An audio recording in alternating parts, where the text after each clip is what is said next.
अल्हम्दुलिल्लाह नहमदुहु व नस्तईनुहु व नस्तगफिरुहु व नु'मिनु बिही व नतवक्कलु अलैहि व नऊज़ु बिल्लाहि मिन शुरूरि अंफुसिना व मिन सय्यिआति अमालिना मन यहदिहिल्लाहु फला मुज़िल्ल लहु व मन युज़लिलहु फला हादिय लहु व नशहदु अन ला इलाहा इल्लल्लाहु वहदहु ला शरीक लहु व नशहदु अन्न मुहम्मदन अब्दुहु व रसूलुहु अऊज़ु बिल्लाहि मिनश शैतानिर रजीम बिस्मिल्लाहिर रहमानिर रहीम लक़द कान लकुम फ़ी रसूलिल्लाहि उस्वतुन हसनह व क़ाल अन्नबिय्यु सल्लल्लाहु अलैहि वसल्लम ला युमिनु अहदुकुम हत्ता अकूना अहब्बा इलैहि मिन वालिदिही व वलदिही वन्नासि अजमईन। ऐ जन्नत तुझ में हूरो कुसूर रहते हैं, ऐ जन्नत तुझ में हूरो कुसूर रहते हैं। मैंने माना जरूर रहते हैं, लेकिन मेरे दिल का तवाफ कर जन्नत, क्योंकि मुझ में हुजूर रहते हैं। मेरे काबिल कदर उलमा इकराम, वाजिबुल एहतराम स्टेज पर बैठे हुए, और उसके अलावा मेरे इलाके के तमाम लोग, हम तो सिर्फ इस बुनियाद पर यहाँ आए हैं कि अपने मेहमान मुअज़्ज़म जो यहाँ तशरीफ़ लाए हैं माशाअल्लाह, एक से बढ़कर एक उलमा इकराम, उनकी मुलाकात और ज़ियारत के लिए उनके बयान से हम लोग मुस्तफ़ीज़ हैं। तो चंद बातें उसवे रसूल के ताल्लुक़ से मैं आपके सामने अर्ज़ करना चाहता हूँ, चूँकि मैं आपके इलाके का हूँ, आप तो सुनते रहते हैं। तो देखिए, मैंने आयत मुक़द्दसा तिलावत की है बिना किसी तमहीद के। इसके अंदर अल्लाह तबारक व तआला ने आपको हुक्म दिया है, अल्लाह ताला ने आपको हुक्म दिया है। किस बात का हुक्म दिया है? कि दुनिया में कामयाबी का रास्ता कौन है, दुनिया में फलाह बहबूद का रास्ता कौन है, किस रास्ते पे चल करके तुम कामयाब हो जाओगे और किस रास्ते पे चल करके तुम गुमराह हो जाओगे। तो याद रखिए, आज इंसान इसका रास्ता अपनाता है, कोई फिल्मी दुनिया का रास्ता अपनाता है, कोई क्रिकेटर का रास्ता अपनाता है, कोई सोशल मीडिया के वर्कर का रास्ता अपनाता है। गोया कि हर इंसान का दुनिया के अंदर कोई न कोई आइडियल है, लेकिन मेरे भाई, उन तमाम रास्तों पर तुम्हारी कामयाबी नहीं, बल्कि कामयाबी तुम्हारी उस रास्ते के ऊपर है जिस पर अल्लाह तबारक व तआला ने बताया है। जो रास्ता, वो क्या है? वो रास्ता ये है, लक़द काना लकुम फ़ी रसूलिल्लाहि उस्वतुन हसना, कि तुम्हारी कामयाबी का रास्ता, तुम्हारी फलाह व बहबूद का रास्ता, और तुम्हें जन्नत पाने का रास्ता, और दुनिया के अंदर आ करके दुनिया से रुखसत होने के बाद तुम्हारी आखिरत की कामयाबी का रास्ता, वो जनाबे रसूलुल्लाह सल्लल्लाहु अलैहि वसल्लम।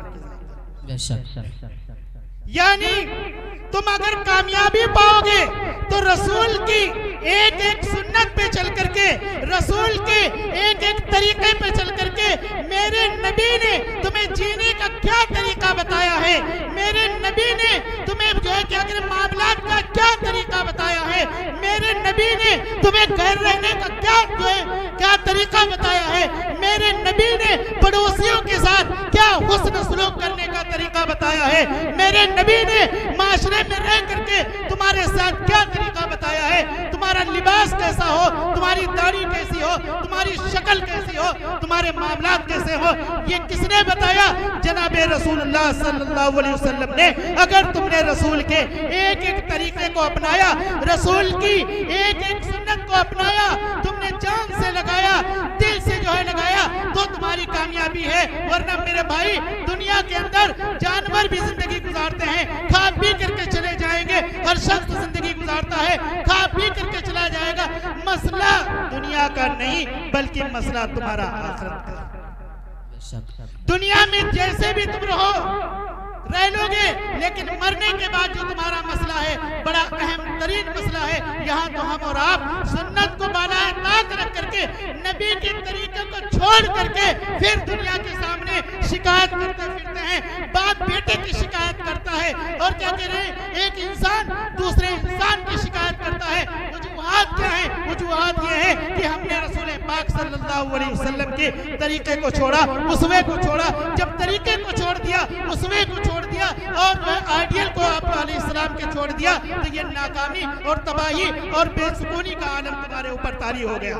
तो मेरे भाई, मैं देखता हूँ एक बड़ा अहम मसला है कि किस तरीके से सुन्नतों को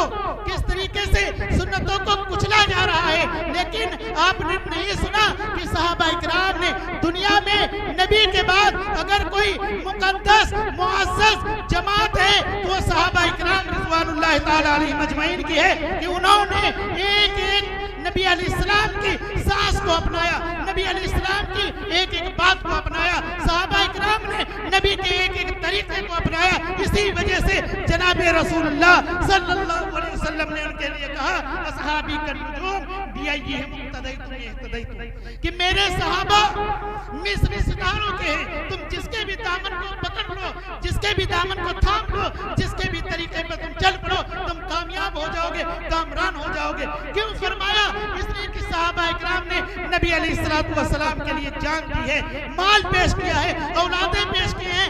आप अलैहिस्सलाम के लिए एक एक हुक्म पर जो है अटल है। इसलिए अल्लाह के नबी सल्लल्लाहु अलैहि वसल्लम ने दिलो जान से उनके तरीके को अपनाया है।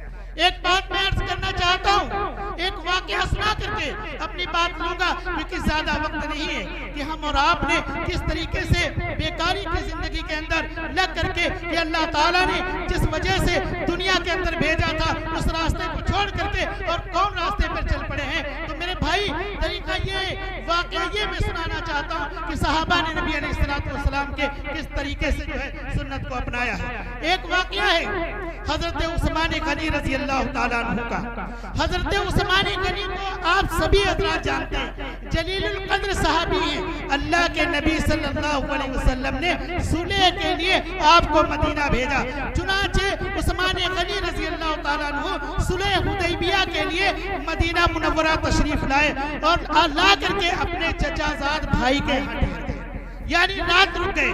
सुबह जे सुलह के लिए जाना था, किसके यहाँ जाना था? कुफ्फार और मुशरिकीन के दरबार में जाना था, अरब के रुऊसा के यहाँ जाना था, अरब के सरदारों के यहाँ जाना था। जब चलने लगे तो आपका जो है पजामा टखने से नीचे था, आपका पजामा या लुंगी टखने से ऊपर थी। चुनाचे आपके चचाजाद भाई ने कहा कि कहाँ जा रहे हो आप, किसके दरबार में जा रहे हो? उस वक्त के सुपर पावर के दरबार में जा रहे हो, उस वक्त रईस के दरबार में जा रहे हो और जो है बहुत ही मॉडर्न कहलाते हैं उनके दरबार में आप जा रहे हो और तुम्हारा पैजामा जो है टखने से ऊपर है। लोग हंसेंगे, कहेंगे कि कितना ही नरीदा ये शख्स है, कितना ही बेतहजीब है ये शख्स, कितना ही ये उटंगा है ये शख्स। तो चुनाचे देखिए, आप इस सर से लिखने के लायक है जुमला क्या फरमाया उस्मान गनी रज़ी अल्लाह ताला अन्हु ने। उस्मान गनी ने कहा कि दुनिया हंसती है, हंसने दीजिए, दुनिया मजाक उड़ाती है, उड़ाने दीजिए, दुनिया तमाशा करने दीजिए। अल्लाह के नबी ने फरमाया था कि अगर कोई शख्स टखने के नीचे पजामा पहनता है हराम है, मुतलकन हराम है। क्या जो है मैं नबी पाक अलैहिस्सलातु वस्सलाम के सुन्नत को छोड़ दूं? कहा नहीं हो सकता, दुनिया इधर से उधर हो जाए लेकिन नबी के फरमान को नहीं छोड़ूंगा। सुलह करें या ना करें, बात माने या ना माने, मुआहदा हो या ना हो, लेकिन नबी के तरीके को नहीं छोड़ सकता। आज हम और आप गौर करें, आज हम और आप गौर करें कि नबी का तरीका, जो फराइज हैं, जो हुकूकुल्लाह हैं, जो हुकूकुल इबाद हैं, उनकी ही अदायगी हम लोग नहीं कर पाते हैं। नबी के तरीके की बात करते हैं कि नबी का एक एक तरीका, जिस तरीके से हम और आप कुचल रहे हैं, फिर कहते हैं कि दुनिया हमारा तमाशा बनाई, मुसलमानों पर हालात आते हैं, मुसलमानों पर ऐसा हो रहा है, मुसलमानों के लिए ऐसा हो रहा है। याद रखो, आमालुकुम अमालुकुम, जैसे तुम्हारे अमाल होंगे वैसे तुम्हारे हाकिम होंगे। तो मेरे भाई इस बात के लिए आज से अहद करें कि नबी की सुन्नतों पर चलेंगे, नबी के तरीके पर चलेंगे, नबी के बताए हुए तरीके पर चलेंगे और इंशाअल्लाह अल्लाह के हक की अदायगी करेंगे और बंदों के हक की अदायगी करेंगे। भाई इन्हीं बातों पर मैं अपनी बात को खत्म करता हूँ। दोनों जहां की कामयाबी गर्द में दरकार है, उनका दामन थाम लो जिनका मोहम्मद नाम है। माशाअल्लाह, ये थे जनाब